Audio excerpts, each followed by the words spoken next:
নমস্কার বন্ধুরা, দীপাস কিচেনে আপনাদের সবাইকে স্বাগত। আজকে আমি ঢ্যাঁড়স নিয়ে নিয়েছি। ঢ্যাঁড়স দিয়ে পেঁয়াজ দিয়ে পোস্ত করব আমি। সেটা চলুন আমি কিভাবে বানাই দেখে নিই। ঢ্যাঁড়সটা কেটে ভালো করে ধুয়ে নিয়েছি। এবার ঢ্যাঁড়সটা আমি ভাজতে দিয়ে দিচ্ছি। পেঁয়াজটা আমি একটু বাদে দিচ্ছি। আমি 3খানা বড় বড় পেঁয়াজ কেটে নিয়েছি এখানে, আর এখানে একটু কাঁচা লঙ্কা নিয়ে নিয়েছি, পোস্তর সাথে বেটে নেব। স্বাদ অনুযায়ী নুনটা দিয়ে দিচ্ছি আমি। হলুদটা পরে দিচ্ছি, একটু ভেজে নিই এটা। এবার আমি নুনটা দিয়ে একটু মিশিয়ে দেবো। এটা একটু ভাজা হতে থাকে। ঢ্যাঁড়সগুলো আমার আধ ভাজা হয়ে এসছে। এবার আমি পেঁয়াজগুলো দিয়ে দেবো। এবার পেঁয়াজগুলো দিয়ে আমি ভালো করে এটা একটু ভেজে নেব। পোস্তটা আমি এবার বেটে নেবো।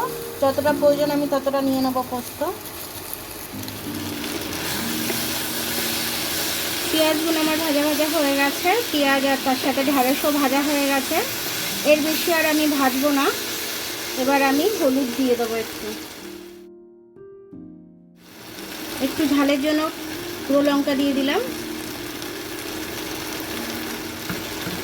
পোস্তটা বেটে রেখেছিলাম, পোস্তটা দিয়ে দিচ্ছি। এবার আমি এটা একটু কষে নেব। এটা আমার এবার ভালো করে কষা হয়ে গেছে। এবার আমি জল দিয়ে দেবো।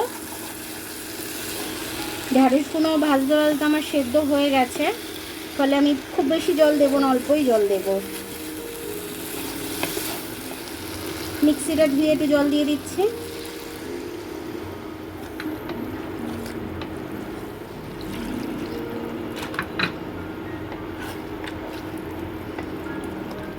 একটু নুন দিয়ে দিই, পরে নামাবার সময় দেখে নেবো নুনটা ঠিক আছে কিনা। এখন চাপা দিয়ে দেবো আমি এটাকে। চাপা দিয়ে একটু হতে দেবো। এবার আমি নেড়ে দিলাম। এইরকমই আমি একটু রসা রসা রাখবো, তাহলে কি ভাত দিয়ে খেতে খুব ভালো লাগবে। আর পোস্ত দিয়ে ঢ্যাঁড়স তো খুব ভালো লাগবে খেতে, তার জন্য আমি এরকমই রাখবো। আর একটু মিষ্টি দেব, 2 চামচের মতো একটু চিনি দিয়ে দিলাম আমি। আর একটু নুন লাগবে, আমি নুনটা দিয়ে দিচ্ছি। এবার এটাকে ভালো করে আমি মিশিয়ে নিচ্ছি। মিশিয়ে নিয়ে এবার আমি এটাকে নামিয়ে নেব। হয়ে গেছে আমার এটা রান্না।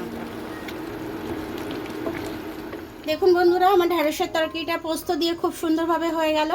এইভাবে আপনারা একদিন করে খাবেন, খেয়ে কমেন্টস করে আমাকে জানাবেন। আর বাচ্চারা তো ঢ্যাঁড়স খেতেই চায় না, এইভাবে পোস্ত দিয়ে করে দেবেন। আঙুল চেটে ফুটে একদম ভাত খেয়ে নেবে। 1 থালা ভাত এটা দিয়েই খেয়ে নেবে, অন্য কোনো তরকারি আর ছোবেও না।